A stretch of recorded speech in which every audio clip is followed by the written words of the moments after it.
Urusi na China zinatengeneza mipango ya kuivunja kabisa Ulaya na kuhakikisha uchumi wa ulimwengu pamoja na siasa za ulimwengu zinakuwa chini yao.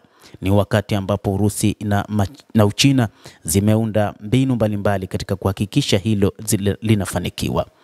Urusi na China zimeibuka katika miaka hivi majuzi kama wabeba viwango vya ulimwengu wanaotamani kuwa na itikadi nyingi, uhuru na heshima kwa sheria za kimataifa.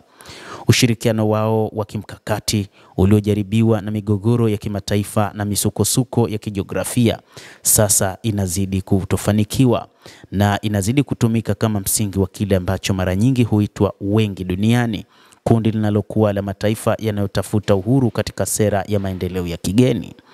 Licha ya shinikizo kubwa la Magharibi ikiwa ni pamoja na vikwazo na kampeni za habari, Moscow na Beijing zimehifadhi na hata kuimarisha ushirikiano wao.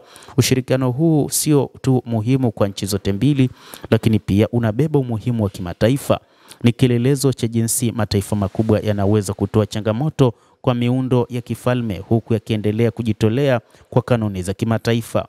Wakati Urusi na Uchina zikiimarisha ushirikiano wao wenyewe, lazima pia kuzingatiwa makubwa yanayoendelea katika ulimwengu wa Magharibi. Mabadiliko haya hasa Marekani na Ulaya yanafungua fursa mpya, lakini pia yanalenga hatari ambazo lazima zileweke na kushughulikiwa. Mifumo katika kambi za Magharibi. Kwanza, kuna kuongezeka tofauti kati ya Marekani na washirika wake wa Ulaya. Tumeona nchi mbalimbali za Ulaya Magharibi zikielezea kufadhaika na kuchanganyikiwa kwa maamuzi kadhaa kutoka kwa rais wa sasa wa Marekani Bwana Donald Trump, huku Washington ikionyesha pengo kubwa la kimkakati. Nchi hizo zinapojaribu kujirekebisha katika kukabiliana na Marekani inayozidi kutokutabirika, kutoelewana kunaongezeka.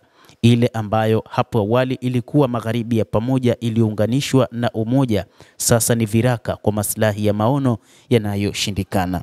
Hii ni ushindi kwa nchi ya Urusi pamoja na Uchina, lakini pia katika nyakati ambazo baadhi ya mataifa na hata baadhi ya wachambuzi hawakuelewa ni nini azma ya rais wa Urusi Bwana Vladimir Putin kuamua kushirikiana na rais wa nchini Marekani Bwana Donald Trump, wengi wakisema kwamba huu ni mpango wa Trump wa kutaka kuzitenganisha China pamoja na Urusi.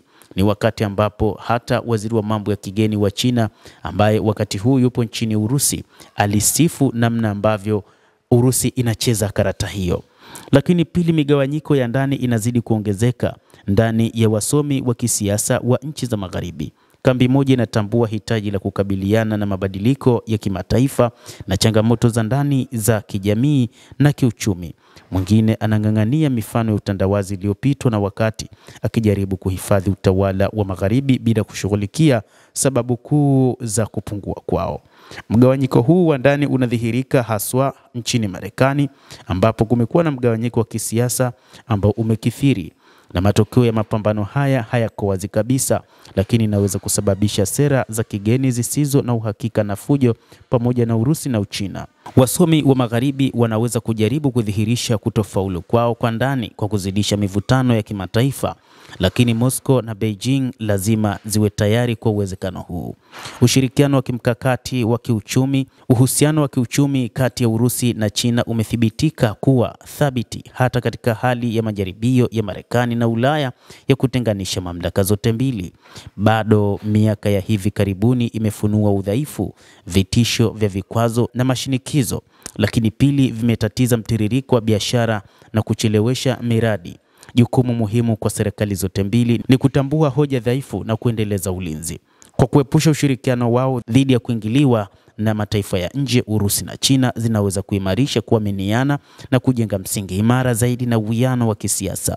Hii itakuwa muhimu haswa wakati shinikizo la Magharibi linapoendelea. Imefikia hatua hadi wakati huu ushirika uliopo ambao rais wa Marekani Bwana Donald Trump aliutangaza kwa Putin, wakati huu anatangaza kumchukia Bwana Rais Vladimir Putin, huku akitangaza vita dhidi ya Uchina, lakini wawili, Uchina na Urusi, wakiwa pamoja wakiendesha nguvu moja ya ushirikiano. Hivi ndivyo ambavyo China na Urusi wanaidhoofisha Ulaya pamoja na Marekani. Endelea kutufuatilia mtazamaji, na usisahau kulike, kucomment na kusubscribe channel hii. Jina langu ni Adam Hussein. Endelea kuwa nasi wakati wote, tutakujuza mengi yanayojiri duniani.